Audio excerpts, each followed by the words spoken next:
Hello everyone, मेरे channel में आप सबका स्वागत है। मेरा नाम है मृणालिनी। चलिए देखते हैं आज की इस रीडिंग में यूनिवर्स से आपको क्या मैसेज मिल रहा है। ये रीडिंग जनरल रीडिंग है, तो आपको जितना रेजोनेट करता है उतना ही लीजिए। आपके जीवन के जिस एस्पेक्ट को रेजोनेट करता है अकॉर्डिंगली आप देखिए। और ये रीडिंग जेंडर स्पेसिफिक नहीं है और टाइमलेस रीडिंग्स है, तो आपको जैसे रेजोनेट करता है और जब भी रेजोनेट करता है अकॉर्डिंगली आप इस एनर्जी को क्लेम कर सकते हैं और रीडिंग का जेंडर स्विच भी कर सकते हैं। और अगर आपको मेरा काम अच्छा लग रहा है और इस तरह की और भी रीडिंग्स आपको देखने हैं तो आप मेरा चैनल विजिट कर सकते हैं, मृणालिनी हिंदी टैरो रीडिंग, जिसमें कि आपको बहुत सारे वीडियोस मिल जाएंगे। जो भी टाइटल आपको पसंद आए आप देख सकते हैं, हो सकता है उसमें आपके लिए कोई मैसेज हो। और अगर आपको फ्रेशली अपलोडेड वीडियोस चाहिए तो आप मेरा चैनल सब्सक्राइब कर लीजिए, बेल आइकन प्रेस कर दीजिए ताकि आपको नए अपलोड्स की नोटिफिकेशन मिल जाए। ओके, चलिए शुरुआत करते हैं ग्रैटिट्यूड के साथ, अनकंडीशनल लव के साथ एंड सरेंडर की एनर्जी के साथ आपकी रीडिंग। और देखते हैं यूनिवर्स का क्या मैसेज है आपके लिए।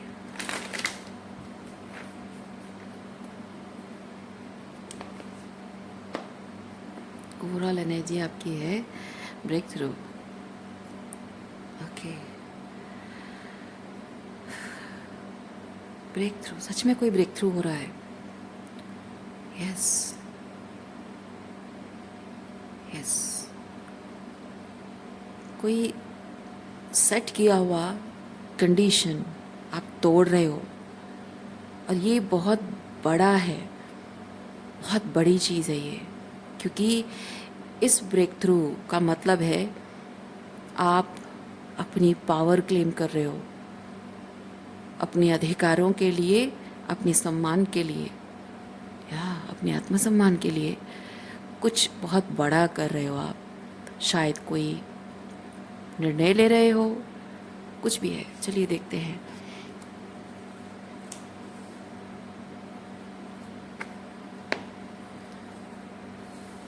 हाँ देखिए, पावर क्लेमिंग है। ओह माय गॉड, ये बहुत ही स्टर्न एनर्जी है। कोई खेल नहीं, कोई मजाक नहीं, बहुत सीरियस। कोई छोटी बात नहीं है। मैंने स्टार्टिंग में कहा था कोई छोटी बात नहीं है, क्योंकि ज़िंदगी भर कुछ ऐसा एक पैटर्न या कुछ ऐसा रहा है जिसमें हमेशा आप कॉम्प्रोमाइज़ करते रहे हो। और अब आपको समझ में आ गया वो क्या चीज़ है। और आप हमेशा ज़िंदगी में यही जो कॉम्प्रोमाइज़ करते रहे हो, बिकॉज लोगों ने आपको शायद ये जताया है कि तुम्हें ये कॉम्प्रोमाइज़ करना पड़ेगा, otherwise you have to fight for something. और जब आप जिस चीज़ के लिए आपको फाइट करना है उस चीज़ के लिए आप सच में कॉम्प्रोमाइज़ कर रहे थे, तो आप कहीं ना कहीं खुद से भी फाइट कर रहे थे। क्योंकि आपका अंतर्मन कह रहा था कि वो लोग जो कंडीशन सेट कर रहे हैं, जो करने के लिए आपको मजबूर कर रहे हैं, आपको किसी तरह की कसौटी पर खड़ा कर रहे हैं, आपको करना नहीं चाहते, इसीलिए आप अपने आप से भी फाइट कर रहे थे।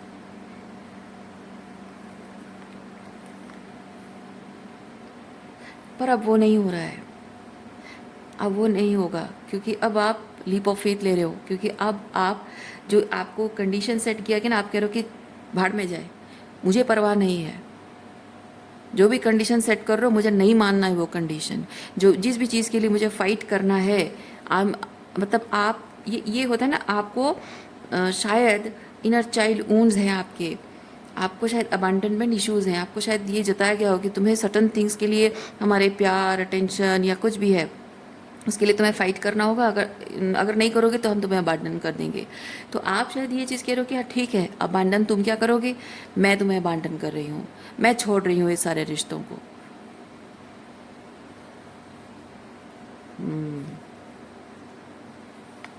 थोड़ा सा शफल करते हैं और देखते हैं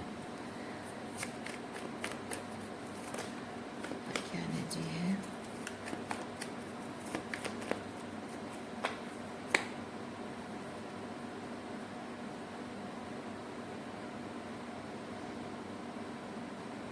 आपको कुछ सर्टन दायरों में बांधा गया है, कुछ दायरों में बांधा गया है। आपको शायद ये कहा गया है कि टिल डेथ, टिल डेथ आपको, क्योंकि यहाँ मैं फील कर रही हूँ मरते दम तक कुछ ऐसी चीज़ आपको करनी, शायद ऐसी साइकोलॉजिकल कंडीशनिंग है कि जीवन भर आपको कुछ ऐसी चीज़ करनी होगी जो आपको एक दायरे में बांध के रखता है। और मैं फील कर रही हूँ विद दिस फूल कि आप उस दायरे में और बंधे रहना नहीं चाहते हैं। क्या है ये? अच्छा, इसके साथ और एक चीज़ भी मैं फील कर रही हूँ, जैसे कि किसी इंसान ने आपको कहा हो कि तुम, मतलब एक दायरे में आपको बांधा हो और वो इंसान उस चीज़ का फ़ायदा उठा रहा है।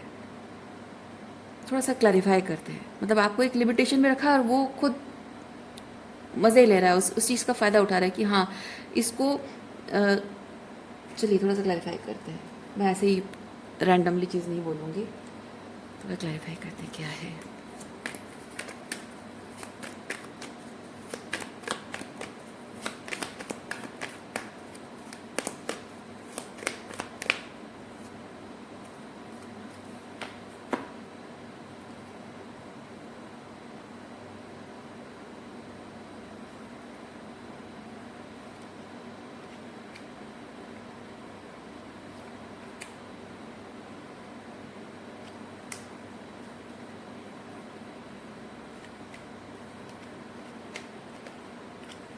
ओके,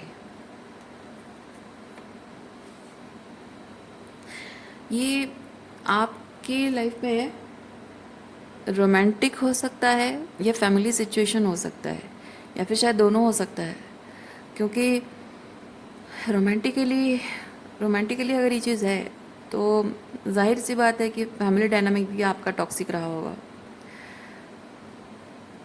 क्योंकि यहाँ मैं देख रही हूँ कि कोई एक इंसान है जो आपको वेटिंग में रख रहा है।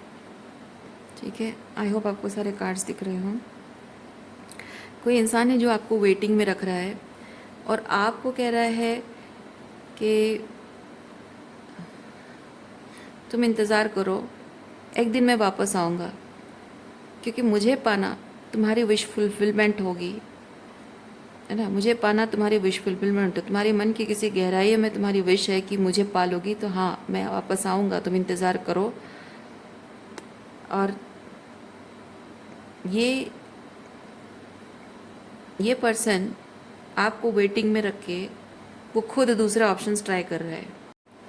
जब उसको कोई दूसरा ऑप्शन नहीं मिलेगा, आप जैसा कोई, आपसे बेहतर कोई नहीं मिलेगा, तब वो फाइनली अपने दिल के दरवाजे आपके लिए ओपन करेगा और आपके पास वापस आएगा।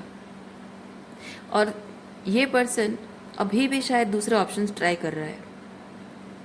तो बेसिकली आपको ये दायरे में बांधना, आप समझ में आ रहा है, ये दायरे में बांधना मतलब है कि एक ना एक दिन हम मिलेंगे, एक ना एक दिन हमारा यूनियन होगा, हमारी शादी होगी, हम एक होंगे। वो एक लिमिटेशन में आपको बांध रहा है, एक वेटिंग पीरियड में आपको बांध रहा है। और आप यहाँ उसका बैठ के इंतज़ार कर रहे हो, दूसरे ऑप्शन को ट्राई करता हो आप देख रहे हो। ऐसा नहीं कि आपको पता नहीं है, क्योंकि आप देख रहे हो दूसरा ऑप्शन ट्राई कर रहा है और आपकी आंखों में आंसू हैं, यानी आपको पता है। तो मैं यहाँ पे एक चीज़ देख रही हूँ, आपके जो पर्सन है उस पर्सन की एनर्जी ये है, क्योंकि अबंडेंस कार्ड ही मुझे बताता है कि उस पर्सन में कुछ ऐसी बातें हैं, कुछ ऐसी क्वालिटीज़ हैं जो आपको लगता है कि आपके पति या पत्नी जो भी है वो बनने लायक है, आपका पार्टनर बनने लायक है, ऐसा आपको शायद लगता है। उसमें बहुत सारी अच्छी क्वालिटीज़ ही हैं। तो अच्छे गुण होना, वो हो सकता है कि लोगों में अच्छे गुण हो सकते हैं, लेकिन उन अच्छे गुणों का क्या करेंगे जब वो इंसान वो इमोशनली अवेलेबल नहीं है ना। तो चाहे कोई कितना भी दिव्य पुरुष क्यों ना हो, पर अगर वो इमोशनली अवेलेबल नहीं है तो उसको पाना क्या और खोना क्या। जब उसको आपने पाया ही नहीं तो खोने का दर्द क्या, खोने का डर क्या। तो माना कि उस इंसान में कुछ अच्छी क्वालिटी है भी और आप उसका इंतज़ार कर रहे हो इसलिए क्योंकि आपको लगता है कि हाँ वो आपके पार्टनर बनने लायक है। लेकिन जब आप उस इंसान का इंतज़ार कर रहे हो तो वो एक तपस्या है। उसमें वो एक सन्यासी की तरह जीवन जीना है और उसमें ब्रह्मचर्य का पालन करना पड़ता है। तो आप अगर किसी इंसान के लिए एक सन्यासी की तरह जीवन जी रहे हो तो उस इंसान को भी चाहिए कि वो भी आप ही की तरह एक सन्यासी की तरह जीवन जिए, है ना। तो चाहे उसमें कितनी भी अच्छी क्वालिटी क्यों ना हो। आप सोचो, आप खुद ही सोचो, एक इंसान अगर इतना अच्छा इंसान है कि वो कह रहा है कि तुम भले ही अभी इमोशनली रेडी नहीं हो, भले ही तुम पढ़ाई कर रही हो या तुम्हारा करियर तुम्हारे लिए इंपॉर्टेंट है या फिर तुम्हारे परिवार के लिए तुम्हारी कुछ रिस्पॉन्सिबिलिटीज़ है इसलिए तुम रेडी नहीं हो, कुछ भी हो, लेकिन मैं तुमसे इतना प्यार करता हूँ कि मैं ज़िंदगी भर तुम्हारा इंतज़ार करूँगा। और उसका इंतज़ार करना, वो चीज़ आपके दिल में हर एक पल उसको इंतज़ार के एनर्जी में रहते देखना, आपके दिल में उसके लिए जो प्यार और सम्मान बढ़ता जाएगा। तो क्या आप खुद एक सन्यासी की तरह जीवन नहीं जियोगे?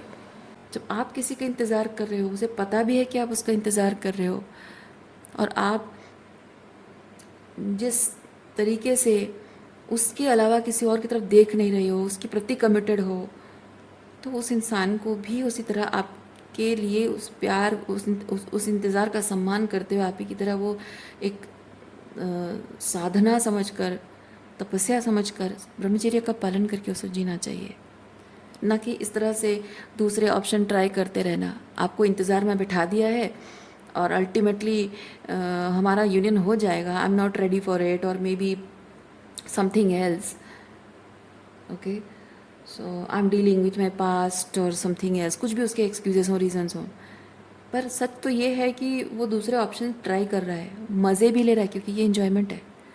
वो दूसरे ऑप्शन ट्राई कर रहा है, मज़े ले रहा है। आपको ये सब जो वो कर रहा है वो आप देख रहे हो और वो देख कर आपको तकलीफ़ हो रही है, वो जानता भी है और फिर भी वो दूसरे ऑप्शन ट्राई कर रहा है और मज़े ले रहा है लाइफ के। ये जो पवित्र प्यार है आपका ना, जो इंसान सब कुछ छोड़ छाड़ कर आपके पास आएगा, जो दूसरे ऑप्शन ट्राई नहीं करेगा। आप कभी ट्राई कर रहे हो? नहीं, आप उसके प्रति कमिटेड हो। आपको क्या ऑप्शंस नहीं मिल रहे हैं? मिल रहे हैं। दुनिया भर के लोग आपके पीछे पड़े हुए हैं, अरे सिंगल लड़की है, खूबसूरत है देखने में, चलो ट्राई करें। कौन ट्राई नहीं करता होगा? डेफिनेटली लोग ट्राई करते होंगे, है ना। इतने सारे ऑप्शंस आपको मिलते हैं लेकिन आप मुंह चुरा कर चले आते हो। क्यों? क्योंकि आप एक ही इंसान के प्रति कमिटेड हो। तो जिस तरह से आप जी रहे हो उसको भी वैसे जीना चाहिए। तो जो प्यार आपके लिए, वो प्यार सिर्फ जस्ट एक रोमांटिक रिलेशनशिप नहीं रहा। उस इंसान के लिए जो आपने अपने आप पर काम किया है, जो तपस्या कर रहे हो, है ना, जो अपने आप पर काम किया है, वो जो दिव्यता आपके अंदर जागृत हुई है, जो वो डिवाइन लव आपके अंदर जागृत हुआ है, जो ईश्वरीय शक्ति आपके अंदर जागृत हुई है, उसका सम्मान रखना, बनाए रखना आपका कर्तव्य है। इसलिए वो इंसान आपकी ज़िंदगी में अगर बहुत सारे ऑप्शन ट्राई करने के बाद, फेल होने के बाद, गिव अप करने के बाद अगर आपके पास आएगा ना, इस तपस्या की अग्नि में जलकर भस्म हो जाना, मेटाफोरिकली स्पीकिंग, पर कभी भी अपने आप को उसको सौंपना मत, बिकॉज वो डिज़र्व नहीं करता है, बिल्कुल डिज़र्व नहीं करता है। आप कोई ऐसा पार्टनर डिज़र्व करते हो रिश्ते को लेकर जो आपके अंदर पवित्र भावना है, उस तरह की एग्जैक्ट पवित्र भावना उस पार्टनर में होनी चाहिए। अगर ऐसी एनर्जी में कोई नहीं है तो नहीं है आपके लिए। देखिए मैंने क्या कहा आपको, टू अप कप्स है। आपके मन में जो पवित्र भावना है, एग्जैक्टली वैसे ही पवित्र भावना इस रिश्ते के लिए अगर नहीं है तो वो आपके लिए नहीं है, बिल्कुल सही नहीं है। और ऐसा इंसान आने में अगर आपको टाइम भी लग रहा है ना, इंतज़ार करो। ऐसे इंसान के लिए आप इंतज़ार करोगे तो वो इंतज़ार सार्थक होगा। So your waiting should feel worth while.